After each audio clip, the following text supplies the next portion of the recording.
Though no longer supported by science, the public still believes that genes control the character and fate, for it was perceived that genes turning on and off would control cell behavior. What does it mean to have epigenetic control over your genes? I'm your host, Bruce Lipton, for this series on inner evolution. The notion of genetic determinism is a belief that human behavior is controlled by an individual's genes. Genetic traits are inherited, and with the belief that genes turn themselves on and off, the public has been led to believe that they are victims of their heredity. By 1990, the belief in genetic control was undermined by the new science of epigenetic control. The prefix epi means above. Consequently, epigenetic control translates as control above the genes. Specifically, the above represents the environment, and more importantly, our perception of the environment. Since we are able to control our environment and our perceptions, this knowledge reveals we are actually masters in controlling our gene activity. Let's get deeper into the facts about epigenetics. In 1953, Watson and Crick revealed to the world the nature of the DNA double helix. And based on that understanding about genes controlling life, Francis Crick went further and created what is called the central dogma. This is a conventional belief of science that genes control our biology, that information flows in a unidirectional manner from the DNA genes to RNA, which are the Xerox copies of the genes, to protein, which are the molecules created by the gene blueprints. This flow path does not allow for the cell or the protein mechanism, the body, to alter its own genetic fate. And so basically, we are left with an understanding called the primacy of DNA. In 1892, August Weismann, a German scientist, proposed the germplasm theory. This theory does not allow the life experiences of the body's cells to alter the genetics of the germ cells, the sperm and the eggs. The germ cells are set aside very early in human development. Even before the child is born, the egg cells of the woman are already predetermined to be egg cells. So there's a separation of body from future germ cells. And significance is then whatever happens in our body presumably does not affect the heritable traits carried by the germ cells. In 1967, my study on cloned stem cells revealed a very interesting insight onto the nature of how genes are controlled. When signals from the growth medium touch the surface of the cell, they're picked up by the receptors of the cell. And then those signals from the environment are transmitted into the cell via the second part of the switch, which are channel proteins.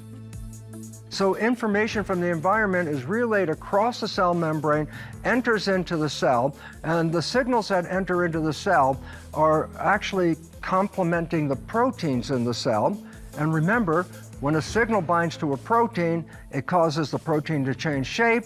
It's the changing of the shape of the proteins that manifests the characteristics of the cell's behavior. The study of signals going from the environment across the cell membrane is part of the science called signal transduction. When signals go into the cell, they can go into the nucleus. And what's in the nucleus? The chromosomes. Now we must recognize a simple fact that chromosomes are made out of 50% DNA and 50% protein. Well, the signals from the environment can either affect the DNA molecules or they can affect the protein molecules that are forming the chromosome. So when a signal comes in that affects the DNA, it affects it by actually binding to the surface of the DNA molecule groups called methyl groups, which represent a carbon and 3 hydrogen atoms. A methyl group, when attached to a DNA molecule, can generally inhibit the activity of that DNA blueprint. So DNA blueprint activity is now being controlled by the signals coming from the environment. And the significance of this is that why should we inhibit the activity of genes using environmental signals? And the answer is really important because it represents this. In the genome, we have two copies of every gene, one received from the mother and one received from the father. Outside of the function of the immune system, almost all other activities of the cell are predicated on the activity of only one of the genes. However, during the developmental process, epigenetic mechanisms will silence one of the genes so that either the mother or the father's character is going to be expressed in that individual. To give you an analogy of what a chromosome is like, I'll use my arm. My arm is a chromosome. My sleeve is a protein cover over the DNA. So the DNA forms the core of a chromosome, and a protein sleeve covers up that DNA. And so in epigenetic mechanisms, I can affect either the core DNA or I can influence the proteins that comprise the sleeve of the chromosome. Now let's talk about what happens when epigenetics directly affects the DNA. So in my animation, what we see is a chromosome with a core of DNA. And the outer sheath of proteins contain what are called regulatory proteins. These proteins, as the name implies, regulates the activity of reading the genes. When signals from the environment pass through the cytoplasm and enter into the nucleus, they can either affect the DNA core, or the signal from the environment can alter the proteins comprising the sheath or the sleeve of the chromosome. Relevance. As illustrated in this picture, when the signal binds to a chromosomal protein, it causes that chromosomal protein to change shape. And when that shape change occurs, it causes the sleeve of the chromosome, the protein sleeve, to come off, and this exposes the DNA blueprint underneath. So there's a core of DNA and a sleeve of protein. To give you a simple example is this. Here's my chromosome. Underneath are my genes. If I would take a magic marker and write the genetic code for blue eyes so you could read the genetic code, I say, what does it look like when it's in the nucleus? I say, oh, it looks like this. I say, can you read the gene for blue eyes? The answer is no. But to read that gene for blue eyes, what must you do? You must cause the sleeve to come off. And so when a signal binds to a regulatory protein, it causes the sleeve to be removed, exposing the DNA blueprint, the gene for blue eyes. This is the mechanism of how a gene is regulated, and it's illustrated in this animation where the environmental signal binds to a regulatory protein, the sleeve pops off and exposes the DNA. Now the interesting part is this. Now that the DNA is exposed, what is the next action? Well, remember the central dogma, DNA goes to RNA and that goes to protein.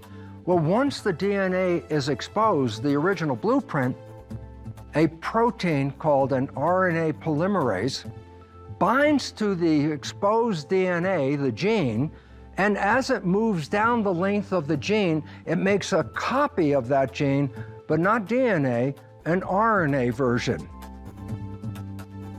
Now that I have a copy of the gene, the RNA, that's what goes out into the cell, into the cytoplasm, and the RNA copy is actually used to create the protein, which is made by reading that RNA copy. So then what happens? Okay, now let's review. Signal comes in, binds to a regulatory protein, causes the sleeve to pop off, exposes the DNA. Now an enzyme, RNA polymerase, comes up, copies the gene. The RNA goes out into the cytoplasm, where it is then used to synthesize the protein. And what about the gene? Well, the sleeve covers it back up again when the signal is gone, and now the gene is hidden. What's the point? And the point is simply this. For 50 years, we talked about DNA controlling its own activity, but the DNA had no control at all. The control came from the proteins. When the protein sleeve was on, can't read the gene. When a signal causes a protein to come off, it exposes the gene. Then what does the gene do? Well, nothing. The gene is just a blueprint. It's the enzyme, the RNA polymerase, that makes a copy of the blueprint, and that copy, called RNA, goes out into the cell so I can manufacture the protein by that gene. Once the RNA copy is created, we don't need the gene anymore. The signal pops off the protein sleeve, the sleeve covers up the gene, and now it's quiescent, not doing anything. We can now look at a strand of DNA, and what we'll see in that strand of DNA is very simply this. It's epigenetics, the mechanism of epigenetics that is actually controlling gene behavior. The genes have nothing to do with this at all. They're just templates to be read. So epigenetics represents the environmental signal coming in. The environmental signal can alter the DNA blueprint. The environmental signal can come in and engage with a protein and then regulate the activity of the gene that is now exposed. So epigenetics has two different actions, on the DNA directly or on the proteins. One of the important aspects of how epigenetics controls the readout of the genes deals with the ability to affect the proteins that are controlling gene activity. Now, to illustrate that, I'm going to show you a picture here of a television set with a test pattern on it. In the old days, the station sent a test pattern that could be viewed on your television set. So a test pattern is a pattern. So let's make it analogous to a gene. But what's really important about this is you can adjust the dials on the television set, which will influence that test pattern. On and off. First of all, is the pattern on or is the pattern off? I can change the volume. How much of this do I want? How little of it do I want? I can change some other dials and change the focus, the contrast, the color balance. I can change the width and the height. I can keep altering the test pattern. The test pattern is the original gene.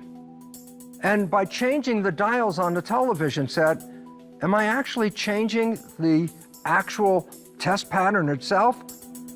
Or am I changing the readout of the test pattern? Epigenetics does not alter the gene itself.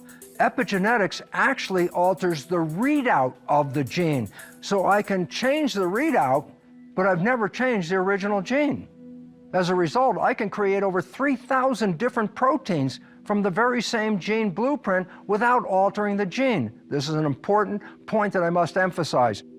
Epigenetics does not change the gene proper. Epigenetics only changes the readout of the gene. New insights offered by epigenetics empowers individuals because it reveals that we can regulate our own genome by changing our environment or changing our perceptions of the environment. The next episode will focus on the mind's role in programming the character of our genome and our life experiences. Thank you for joining me. I'm your host, Bruce Lipton, for this series on inner evolution through biological change.